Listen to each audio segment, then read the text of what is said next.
what has happened is that we've seen time and time again that there have been abuses of the very sort that many of us have been predicting for a long time would inevitably and repeatedly arise in the absence of reform.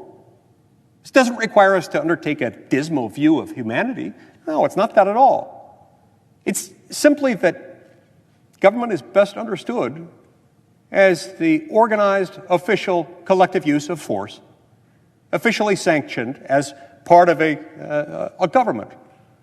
And as James Madison explained in Federalist 51, if men were angels, we wouldn't need government.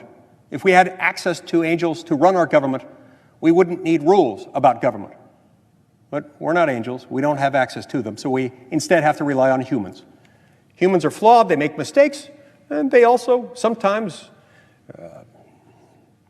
decide for nefarious or political or other reasons to flout the law. Hence the need for the night watchman. Hence the need for rules that restrict their ability to do that. And so I find it entirely unsatisfactory when people say, just let the FBI deal with this. Because first of all, they haven't dealt with it. They haven't dealt with it even as abuses have become more and more known under various provisions of FISA. And even as we're still coming to terms with language that was adopted nearly 2 decades ago, that itself was overly broad at the time and has been abused since then.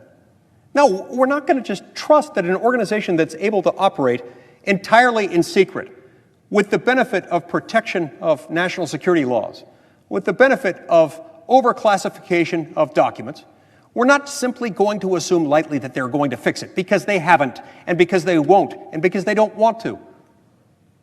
I understand why they might not want to. All of us can appreciate that when we do a job, if somebody else adds requirements to that job, well, we might be naturally resistant to it. But that doesn't mean we don't need to do it here. That doesn't mean our oath to uphold, protect, and defend the Constitution of the United States doesn't compel us to do so here. And we know that the FBI is not going to fix it because the FBI has in the past adopted procedures designed to prevent this kind of manipulation, this kind of chicanery from arising, including, most notably, the Woods procedures. And yet we know that the Woods procedures have been openly flouted. So can we walk away from this and pretend that the 45th President of the United States didn't have his own rights abused, his own campaign surveilled abusively by the FBI itself? No, we can't. And I don't know anyone, Democratic or Republican, liberal or conservative, or libertarian, or something else, who could look at that and say, yeah, that makes a lot of sense. Makes a lot of sense that we should just leave unfettered, unreviewable discretion in the hands of those who are able to operate entirely in secret.